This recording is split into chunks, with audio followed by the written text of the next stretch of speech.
Olá pessoal, vamos para mais um vídeo. Dessa vez nós vamos resolver um exercício de uma vez Dessa vez nós vamos resolver um exercício de uma viga contínua com gradiente térmico, provavelmente o último conteúdo da nossa playlist do método dos deslocamentos aplicados em vigas. E a novidade do vídeo de hoje, então, gradiente térmico.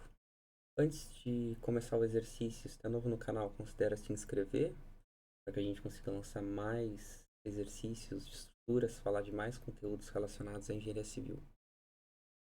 Então, essa é a questão proposta.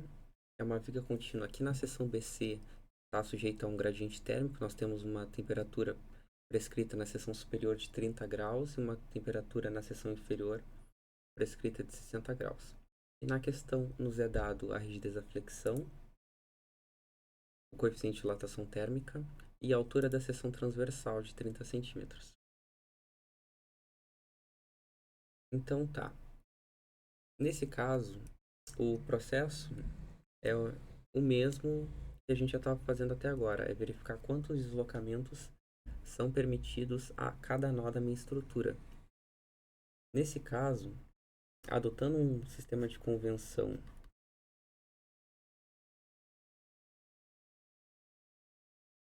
assim positivo, nesses sentidos positivos, cada nó vai ter 3 deslocamentos possíveis.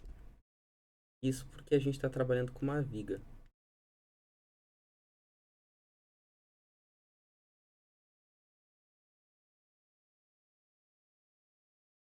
Nesse contexto, por a gente estar utilizando um método uma abordagem manual do método dos deslocamentos, a gente tem que se utilizar de alguns recursos para conseguir resolver ele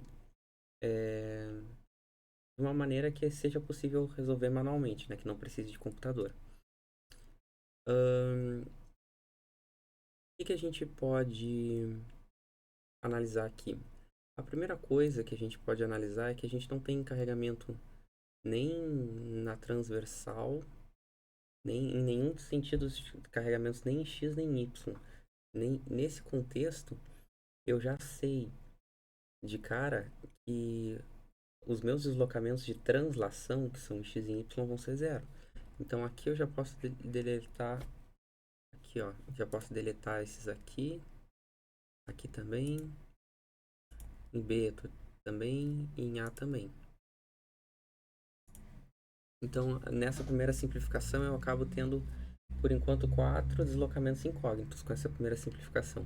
A segunda simplificação que eu posso utilizar aqui em apoios de extremidade,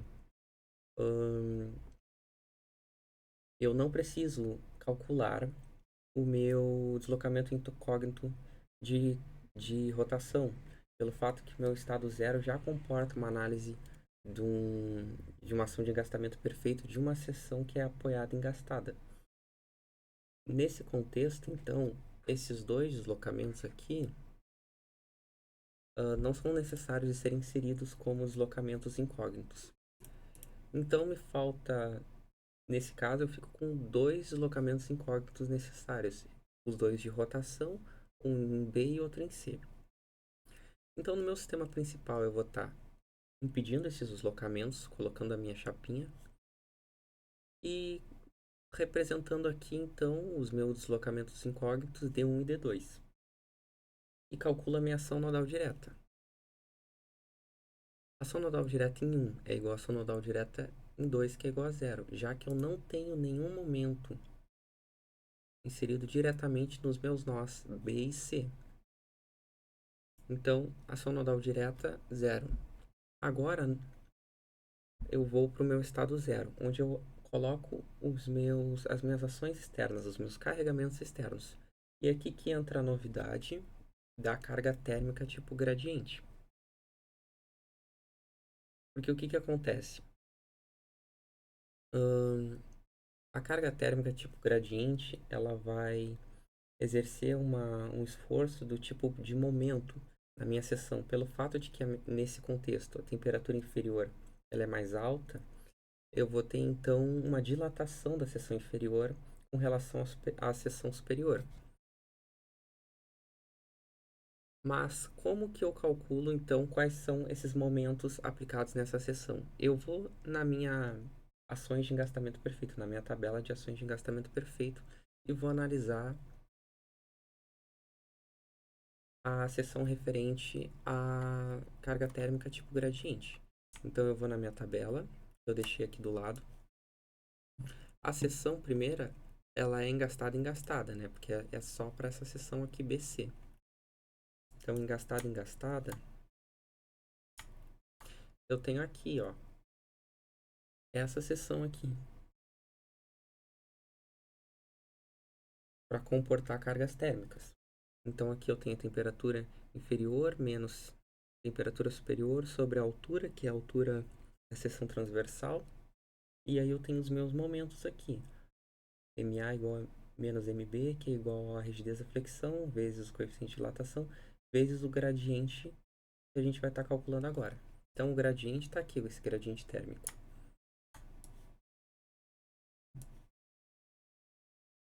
Então, meu gradiente térmico vai ser a temperatura inferior menos a temperatura superior, divididos pela minha seção transversal, vai ser os 30 centímetros.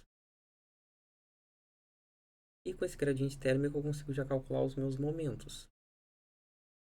Então, meu momento em B pela direita, aqui, em B pela direita, eu vou ter então 12,6, que vai ser a minha rigidez da flexão, que é 10.500, porque eu estou utilizando uma unidade de kN vezes metro quadrado, vezes o meu coeficiente de dilatação térmica, vezes o meu gradiente térmico. E aí eu vou ter um momento de 12,6. E o meu momento em C, pela esquerda, nesse caso aqui, vai ser o mesmo valor, só que no sentido horário. Então eu já tenho aqui as minhas ações de engastamento perfeito devidas à carga térmica tipo gradiente. Agora eu já consigo calcular as ações equivalentes. Então, a minha ação equivalente em 1 vai ser os exatos 12,6. E a minha ação equivalente em 2 vai ser igual ao meu menos 12,6.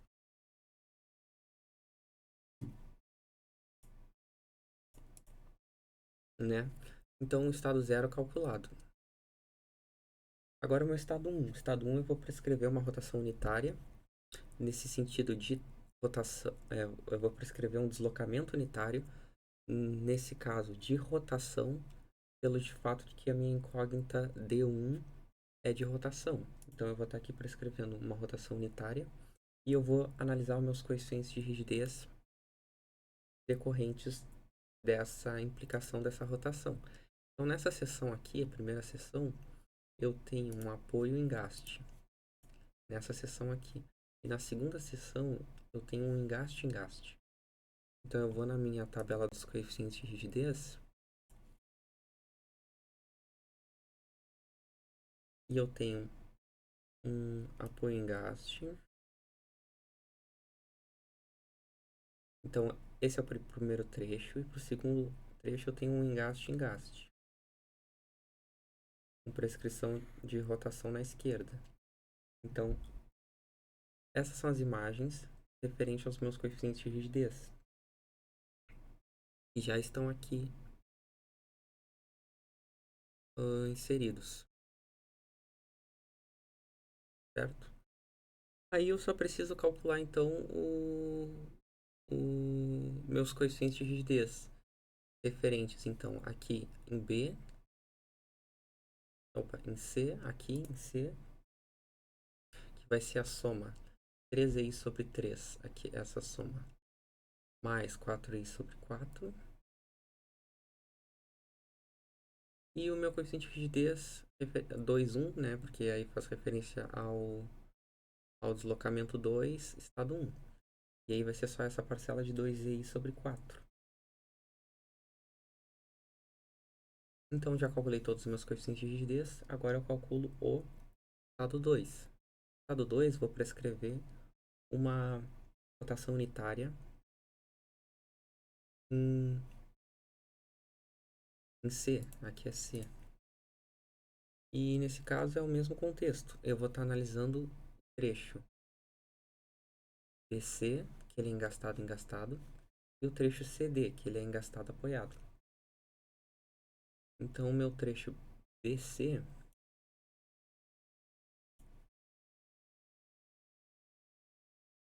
engastado, ele vai ser dado aqui. E o trecho CD aqui.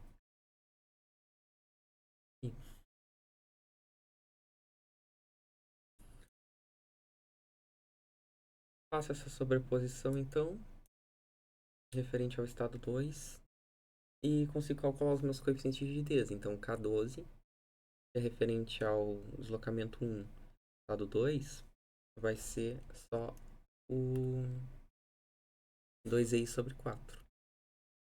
E o K22, referente ao estado 2, referente ao deslocamento 2, estado 2, vai ser o somatório de 4i sobre 4 mais 3i sobre 2,4. Tendo isso em vista, eu consigo já montar o meu sistema de equações. Então, aqui, essa seção aqui, referente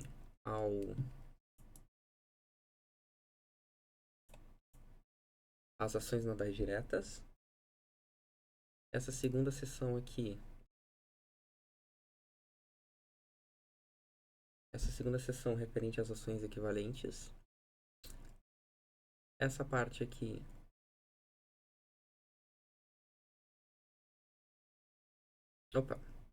ações nodais diretas, ação equivalente. Aqui os coeficientes de rigidez do estado 1, coeficiente de rigidez do estado 2.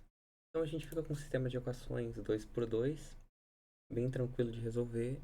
E nesse caso, então, eu vou descobrir as minhas incógnitas, os meus deslocamentos incógnitos. E aí eu vou ter D1 com menos 7,77 vezes 10 na menos 4 radiano, e meu D2 de 7,06 vezes 10 na menos 4 radiano. Agora eu consigo calcular as minhas reações, porque o cálculo das reações vai ser a análise dos meus estados. Então, RA, se eu for utilizar o RA, olha só, o RA vai ter parcela do estado 0, não tem nada aqui, não tem nada em RA. Do meu estado 1, sim, então vai ser 3i sobre 9 vezes D1, somente isso, 3i sobre 9 vezes D1. Então tá aqui, 3i sobre 9 vezes D1. E a gente já calculou D1 aqui. Então eu vou ter menos 2,72 kN. Agora RB. Aí eu vou voltar e vejo quais estados têm contribuição em RB. O estado 0 não tem contribuição de RB. O estado 1 tem duas parcelas, vezes D1. No estado 2 tem uma parcela vezes D2. Então a gente fica aqui, RB, duas parcelas vezes D1, mais uma parcela vezes D2. Aí eu vou ficar com meus 2,44 kN. RC. Estado 0 não tem contribuição. Estado 1 tem uma parcela, que é menos 6i sobre 16, e o estado 2 tem duas parcelas. Vai dar menos 6i sobre 16 mais 3i dividido por 5,76. Então, no estado 1 eu tenho uma parcela vezes D1, estado 2 eu tenho duas parcelas vezes D2. E eu vou ter 4,14 kN. Por fim, o RD. Eu vou voltar ali. Estado 0 não tenho contribuição. Estado 1 não tenho contribuição. Estado 2 tem uma parcela, menos 13i dividido por 5,76 vezes D2. Então tá aqui, menos 13i dividido por 5,76 vezes D2. Isso vai me dar menos 3,86 kN. Então agora eu já consigo, se eu tiver interesse, montar os diagramas de esforço cortante e momento fletor a partir dessas reações. E então no vídeo de hoje era isso. Aprendemos a inserir gradientes térmicos, vimos que nós inserimos eles no estado zero e como é que a gente encontra as ações de engastamento perfeito para gradientes térmicos. Então tá, volta a repetir. Se tu é novo no canal, considera te inscrever, fortalece aqui para que a gente consiga lançar mais exercícios da engenharia civil, de estruturas, tá bom? Então, no vídeo de hoje era isso. Abraço, até mais. Valeu!